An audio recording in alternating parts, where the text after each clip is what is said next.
उत्पत्ति अध्याय 16। हागार और इश्माएल। अब्राम की पत्नी साराई के कोई संतान न थी और उसके हागार नाम की एक मिस्री दासी थी। साराई ने अब्राम से कहा, देख, यहोवा ने तो मेरी कोख बंद कर रखी है, इसलिए मैं तुझसे विनती करती हूँ कि तू मेरी दासी के पास जा। संभव है कि मेरा घर उसके द्वारा बस जाए। साराई की यह बात अब्राम ने मान ली। इसलिए जब अब्राम को कनान देश में रहते 10 वर्ष बीत चुके, तब उसकी स्त्री साराई ने अपनी मिस्री दासी हागार को लेकर अपने पति अब्राम को दिया कि वह उसकी पत्नी हो। वह हागार के पास गया और वह गर्भवती हुई। जब उसने जाना कि वह गर्भवती है, तब वह अपनी स्वामिनी को अपनी दृष्टि में तुच्छ समझने लगी। तब साराई ने अब्राम से कहा, जो मुझ पर उपद्रव हुआ वह तेरे ही सिर पर हो।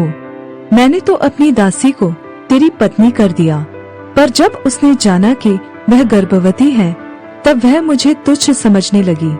इसलिए यहोवा मेरे और तेरे बीच में न्याय करे। अब्राम ने साराई से कहा, देख, तेरी दासी तेरे वश में है, जैसा तुझे भला लगे वैसा ही उसके साथ कर। तब साराई उसको दुख देने लगी और वह उसके सामने से भाग गई।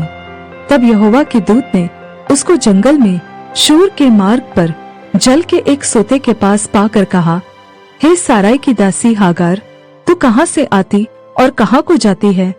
उसने कहा, मैं अपनी स्वामिनी साराई के सामने से भाग आई हूँ। यहोवा के दूत ने उससे कहा, अपनी स्वामिनी के पास लौट जा और उसके वश में रह। और यहोवा के दूत ने उससे कहा, मैं तेरे वंश को बहुत बढ़ाऊंगा, यहाँ तक कि बहुतायत के कारण उसकी गिनती न हो सकेगी। और यहोवा के दूत ने उससे कहा, देख, तू गर्भवती है और पुत्र जनेगी। तू उसका नाम इश्माएल रखना, क्योंकि यहोवा ने तेरे दुख का हाल सुन लिया है। और वह मनुष्य जंगली गधे के समान होगा।